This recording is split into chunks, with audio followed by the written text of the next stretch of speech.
I want to introduce you to this gentleman right here you're seeing on your screen. This is Shinzen Young. He is very well known in the meditation world, in the mindfulness world, in the Zen world. He kind of has a rap for being, in a way, kind of like a nerdy meditation teacher.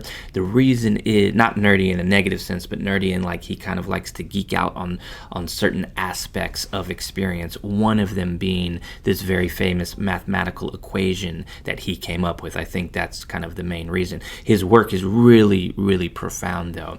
And I really love this mathematical equation. Even if you're not a math person, if you're not a numbers person, it's just a good way to think about our experience, to think about when we're sitting there meditating, doing the body scan, or doing any type of meditation for any period of time longer than a couple of minutes, and all these different experiences come up.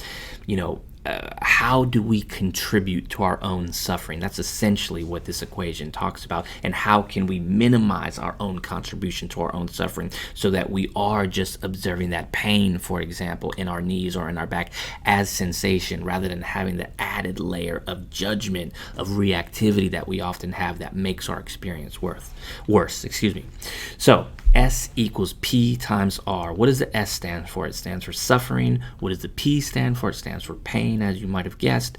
And what does the R stand for? It stands for resistance. So our physical pain times our resistance to that physical pain equals our suffering. So let's just say, for example, that on the scale, our pain and our resistance were on scales from 1 to 10. 10 obviously being extreme resistance and extreme pain, 1 or 0 being no pain and no resistance. And let's say those come together and get multiplied into an index of suffering from a scale of 1 to 100. So a little bit more refined, right?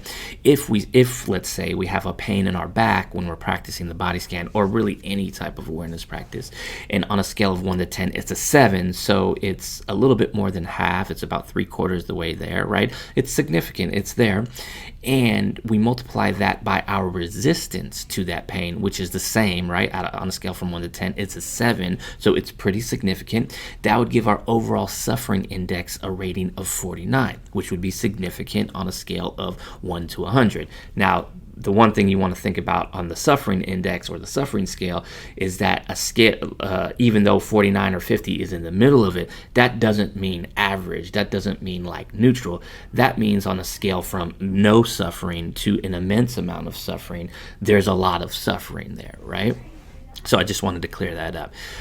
Now, how can we work with ourselves to practice more equanimity, to practice more non-reactiveness, to practice more non-judgment? What can we target in this equation?